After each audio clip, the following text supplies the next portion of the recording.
இவங்க என் பொண்ணு. நான் வீடியோ எடுக்கலான்னு வந்தேன். சரி என்னையும் போஸ் எடுமா அப்படின்னு சொல்லிட்டு நான் வீடியோக்குள்ளே வரேன் அப்படின்னு சொல்லிட்டு வந்திருந்தாங்க.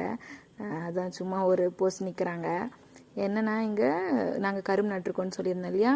இப்போ இந்த கரும்பு நட்டு 90 நாள் ஆயிருக்குங்க. அதனால் களை எடுக்கணும். அதுக்கு நம்மக்கிட்ட மிஷின்லாம் எதுவும் இல்லை. வெளியூர்லேருந்து மிஷினை வர வச்சுருக்கோம். அவங்களே நம்மளுக்கு ஓட்டி கொடுத்துட்டு போயிடுவாங்க. இப்போல்லாம் களை எடுக்கிறதுக்கு ஆளுங்கள்லாம் வர்றதில்ல. நம்ம கரெக்டான மெஷர்மெண்ட்டில் கரும்பு ஆல்ரெடி நட்டு இருந்தோன்னா அதுக்குன்னே மிஷின்ஸ்லாம் இருக்குது. ஸோ அவங்களே நம்மளுக்கு களையெல்லாம் எடுத்து ஓட்டி கொடுத்துட்டு போயிடுவாங்க. அந்த களை எடுக்கிற மிஷின் என்ன பண்ணுனாக்கா களையும் எடுத்துடும், மண்ணையும் சைடில் அணைச்சி விட்டுரும். அப்படி அணைக்கும் போது என்னென்னா நம்மளுக்கு கரும்போட க்ரோத் நல்லாயிருக்கும், மகசூல் நல்லபடியாக வரும். அதுதான் இவங்க பண்ணுறாங்க. இது ரொம்ப டஃபஸ்ட்டு ஜாப் தாங்க, இந்த மிஷினை ஹேண்டில் பண்ணுறது.